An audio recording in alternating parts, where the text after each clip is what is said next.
Welcome everybody. I am कामना from Hindi आयाम। आज की इस वीडियो में मैं आपको कराने जा रही हूँ नागार्जुन द्वारा रचित कविता बादल को घिरते देखा है के महत्वपूर्ण प्रश्नोत्तर। तो आइए शुरू करते हैं।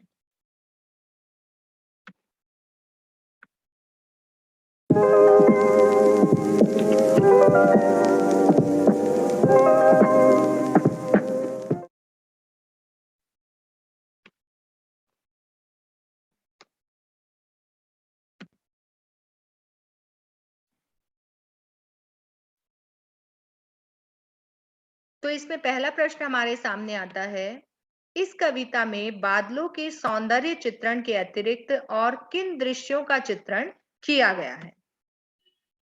आंसर है कि बादलों के सौंदर्य चित्रण के अतिरिक्त और भी काफी सारी चीजों का यहाँ पर वर्णन किया गया है।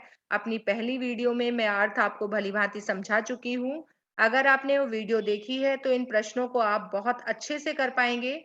फिर भी जैसे मैं बता देती हूँ आपको इस कविता में किन किन दृश्यों का चित्रण हुआ है। सबसे पहले काव्यांश में ही हमने देखा था कि ओस की बूंदों को कमलों पर गिरने के दृश्य का चित्रण हुआ है। दूसरे काव्यांश में था कि हिमालय में जो झील है उन पर हंसों के तैरने के दृश्य का चित्रण हुआ है। वसंत ऋतु के सुंदर सुबह के दृश्य का चित्रण हुआ है। चकवा चकवई के सुबह मिलने के दृश्य का चित्रण किया गया है। कस्तूरी हिरण के भागने के दृश्य का चित्रण किया है जब वो स्वयं ही अपनी नाभि से उठने वाले सुगंध को सोचता है कि वो पता नहीं पर्वत के किस भाग से आ रही है। और किन्नर तथा किन्नरियों के दृश्य का चित्रण किया गया है। अगला प्रश्न है, प्रणय कलह से कवि का क्या तात्पर्य है। अर्थात यहाँ पर जो चकवा चकवी की प्रणय कलह की बात कही गई है तो उसका क्या तात्पर्य है। इसका तात्पर्य है प्रेम से युक्त तकरार। इस तकरार में कड़वाहट के स्थान पर प्रेम शामिल होता है। यह दो प्रेमी जोड़ों के मध्य प्रेम से भरी लड़ाई होती है, क्योंकि कविता में भी बताया गया है जो चकवा चकवी हैं वो पूरी रात के विरह से व्याकुल हुए रहते हैं और जैसे ही वह सुबह मिलते हैं तो उनके बीच प्रणय कलह को दर्शाया गया है।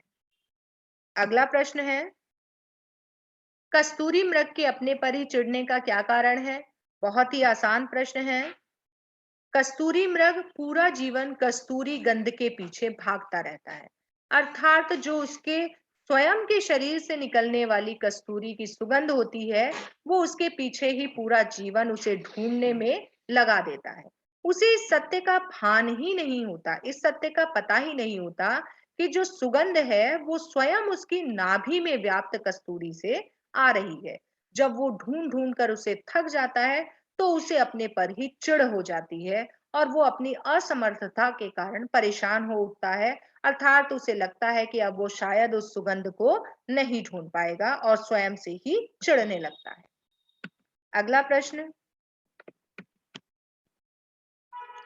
बादलों का वर्णन करते हुए कवि को कालिदास की याद क्यों आती। अर्थात ऐसी कौन सी चीजें हैं जो कवि को कालिदास की याद दिला देती हैं। क्योंकि कालिदास एक ऐसे कवि हैं, सबसे पहले तो हम जान लेते हैं कि कालिदास किस भाषा के कवि हैं। कालिदास संस्कृत भाषा के बहुत ही जाने माने कवि हैं जिन्होंने अपनी रचना मेघदूत में बादल को दूत के रूप में चित्रित किया है। इस उनके मेघदूत में एक यक्ष है जो धनपति कुबेर ने अपने यहाँ से जिसको निर्वासित कर दिया था। तभी कविता में भी आया है, कहाँ गया धनपति कुबेर वह, कहाँ गई उसकी अलका। तो यहाँ पर वही चीजें हैं कि जो यक्ष को धनपति कुबेर ने अपने यहाँ से निर्वासित कर दिया था और जो निर्वासित यक्ष है वो मेघ को दूत बनाकर अपनी प्रेमिका यक्षिणी के पास संदेश भेजा करता था।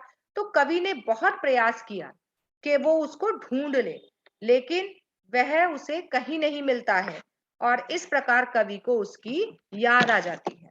अब अगला प्रश्न हमारे सामने आ जाता है, कवि ने महामेघ को झंझानील से गरज गरज भिड़ते देखा है, क्यों कहा है। अर्थात कवि ने महामेघ बहुत बड़े मेघ को जो वायु का तूफान है उससे गरज गरज कर भिड़ते देखा है, ऐसा क्यों कहा है। क्योंकि जो पर्वतीय प्रदेश हैं उनमें बहुत ज्यादा ठंड होती है और उसी समय का वर्णन कवि ने कैलाश के शिखर पर बादलों के समूह के माध्यम से किया है। कवि कहता है कि बादलों का जो समूह है वो तूफानों से लड़ता है कैलाश पर। और जो पर्वतों में बादल समूह तेज हवाओं से टकराता है, जिनके कारण आकाश में भयंकर गर्जना होने लगती है, बादल गरजते हैं और उन्हें देखकर ऐसा लगता है कि वो बादल आपस में लड़ रहे हैं। इस कारण कवि ने कहा है कि जो महामेघ है वो झंझा नील से गरज गरज कर भिड़ रहा है, अर्थात लड़ रहा है।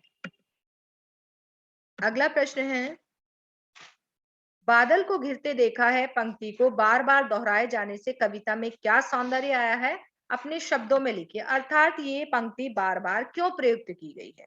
क्योंकि इस पंक्ति को कवि ने टेक के रूप में प्रयोग किया है, बार बार प्रयोग किया है और प्रत्येक अंतरा के बाद इसको प्रयोग किया गया है। इससे कविता प्रभावी बन जाती है और उसका मूल भाव स्पष्ट हो जाता है और इससे काव्य सौंदर्य में भी अद्भुत वृद्धि हो जाती है। अगला प्रश्न है, निम्नलिखित का आशय स्पष्ट कीजिए।